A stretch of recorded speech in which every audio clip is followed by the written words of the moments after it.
Alright, let's do it. I'm so turned up, I can't turn down. I'm sorry, oh Lord. I got A-Town skits. I'm gonna start saying this. Some A-Town schizophrenic. I might just come out and just bust out with a song. I need love. Oh my God, he's retarded. Yeah. I need some auto-tune now. Six representative, CyHi the Prynce, DJ Holiday, yes. It might get you high, it might get you drunk. Talking slick to me, that might get you jumped. If you owe us money, that might get you trumped. Baby, if you that might get you pumps. That might get you staying a couple nights up at the Trump.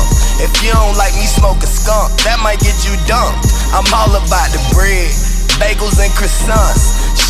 Just go to bread, bagels and croissants. I might just go. In 5, 4, 3, 2. Welcome back to WSTU's on the coffee shop. I am your girl, Miss TJ. I'm your boy B-Non, and this your boy Lee Adrian. What is good? What's up? It's your boy Dr. Phil. What's up? What's up? And we have i'AWoL in the building.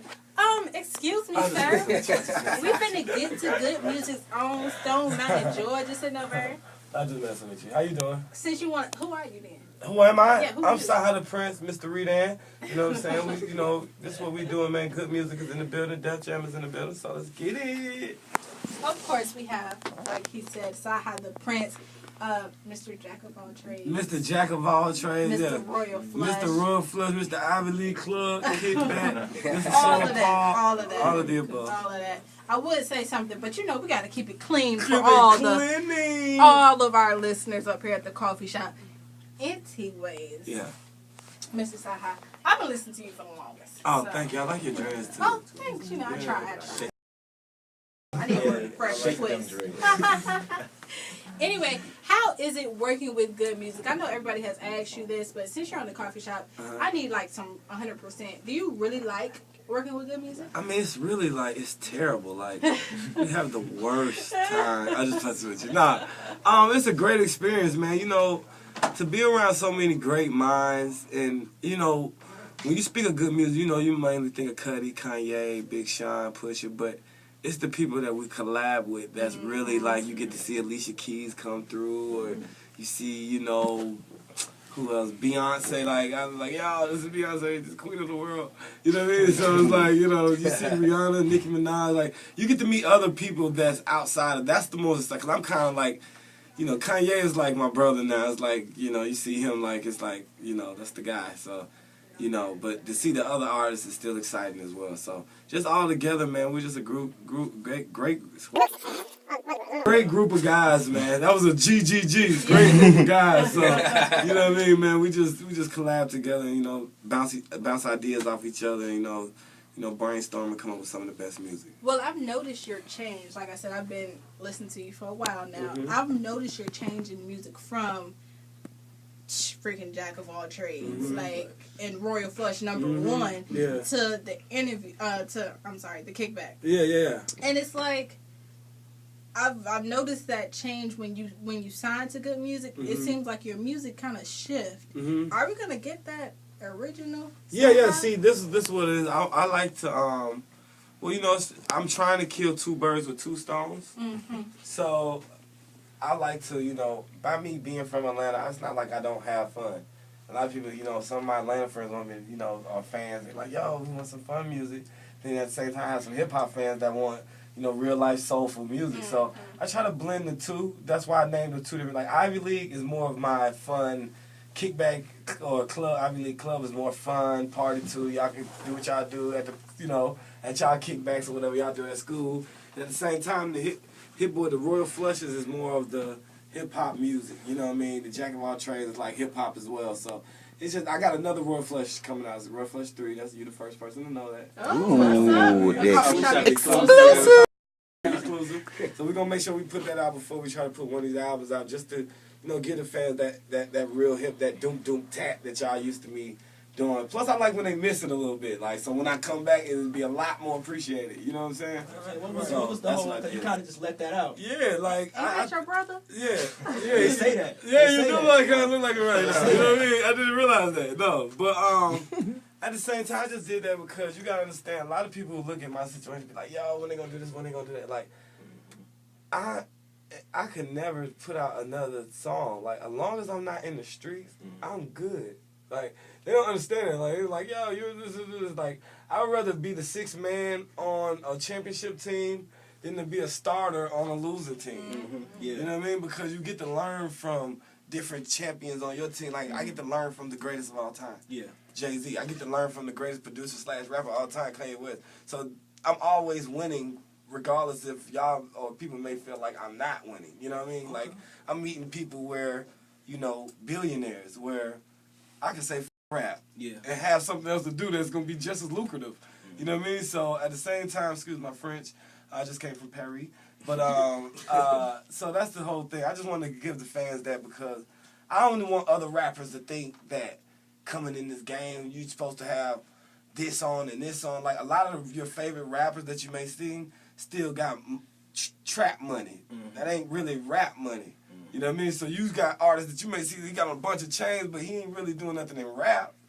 You know what I mean? So, you know, you got the rappers that's leasing cars. Yeah, like, you know, they buying fake Phantoms now. You can get a fake Phantom for 50 bands. You can get a fake Bugatti for 75 racks. I'm just telling you what God loves. CyHi putting us on. I mean, you know, they flexing. Like, you know what I'm saying? Ain't no flex with me. This is real life. You know what I mean? I am who I am. I don't do no over-exaggerating. You know what I'm saying? You don't hear me talking over flamboyantly. I mean, if that's a word. Can I use that, cuz? It's the coffee shop. You can make up any word you want. Flamboyantly. Just make sure you tell them you made it up on the coffee shop. Yeah, I made it up on the coffee shop. I have to patent that. Flamboyantly. So what's the biggest difference between, you know, working with, you know, good music and, you know, you're also a convict, you know, the difference between Akon and Kanye? The difference between Akon and Kanye is, Kanye is more hip-hop.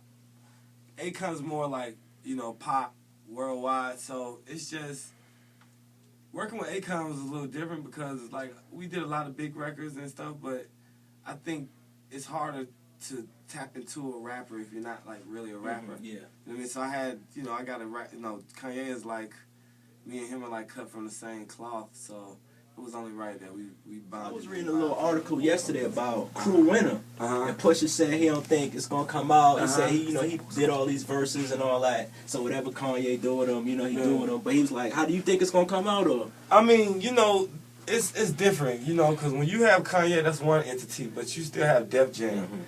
And that's the main entity that we have to, you know, you gotta get the clearances, you gotta make sure they got the budgets for this, and we, you know, we feel like, you know, we deserve this amount of money, and they might be like, oh, we spent this on this. So it's like the business part is what's, you know, has to get figured out, but it's never the creative part. We got music for days, and we still record and doing music as we speak. So, you know, it's up in the air, man. We might do it, we might not, man. We depend on what the fans. If the fans fight and petition hard enough, we should be good. Okay, so I heard you was talking about samples. What's the process of, you know, getting samples cleared? You know. Oh man, them samples is crazy, man. Like people don't know, man. Like, I can't really speak on it like that, but just even the Mercy sample of the Jamaican dude in the Mercy track, like, he's asking for an arm and a leg.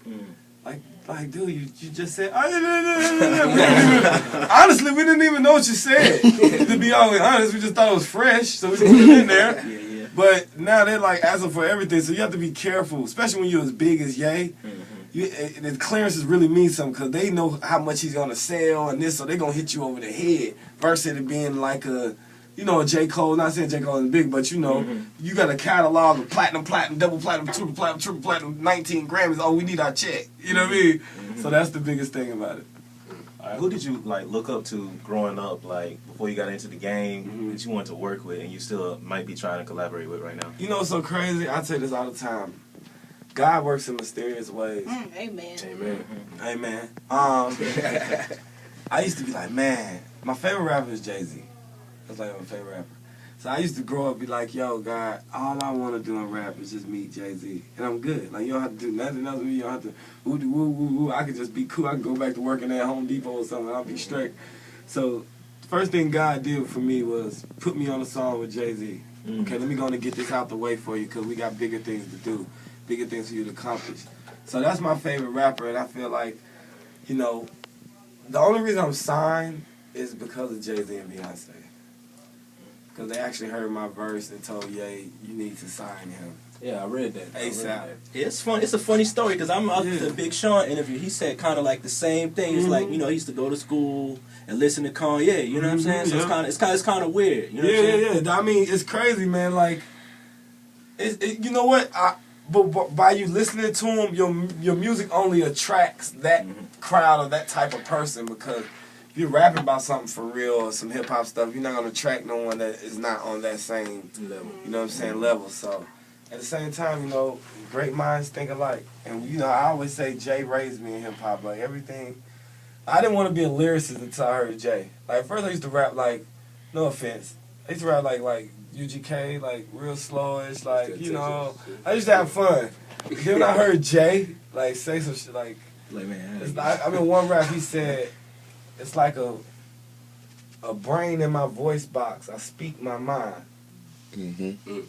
When I heard something like that, I was in 8th grade, I was like, yo, that is really rapping. Like, that was really wordplay. That was really poetry to me. Like, to be able to, you know, add similes and metaphors and entendres in your rap.